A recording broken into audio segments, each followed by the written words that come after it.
మనం అందరం కూడా ఇలా మొక్కల్ని పెంచుకుంటూ ఉంటాం కదండి, నీళ్ళల్లో మనీ ప్లాంట్ అవి పెంచుకుంటూ ఉంటాము. అయితే ఇప్పుడు సమ్మర్ స్టార్ట్ అవుతుంది కాబట్టి వాటర్ ప్రాబ్లం అన్నది అన్ని ఏరియాస్లో కూడా, ఎక్కడైనా ఏ సిటీ అయినా కూడా కామన్ అయిపోయింది. అయితే ఈ వాటర్ ప్రాబ్లమ్ని బీట్ చేయడానికి చిన్న టిప్ అండి. మనం ఫస్ట్గా అయితే అన్ని నీళ్లు ఫ్రెష్గా మార్చేసుకుని, ఆకులు అన్నీ కూడా బాగా ఫ్రెష్గా కడిగేసుకోవాలి ట్యాప్ కింద పెట్టుకుని. ఆ తర్వాత కొద్దిగా షుగర్ తీసుకుని వీటిలో వేసుకోవాలన్నమాట. అప్పుడు వీటికి కావాల్సిన ఎసెన్షియల్ న్యూట్రియంట్స్ అన్నీ కూడా ఈ షుగర్ ద్వారా అందుతూ ఉంటాయి.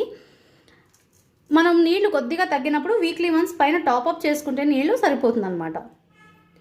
మరీ ఒకవేళ మొక్క డల్గా అయిందంటే అప్పుడు మొక్కలకి ఈ నీళ్లు, మనకు వేరే మొక్కలు ఉంటాయి కదండి బయట బాల్కనీలో అక్కడ, అప్పుడు వాటికి వేసుకోవచ్చు అనమాట. ఈ నీళ్ళను మనం పారబోసుకోకుండా, వేస్ట్ చేసుకోకుండా అలా వాడుకోవచ్చు.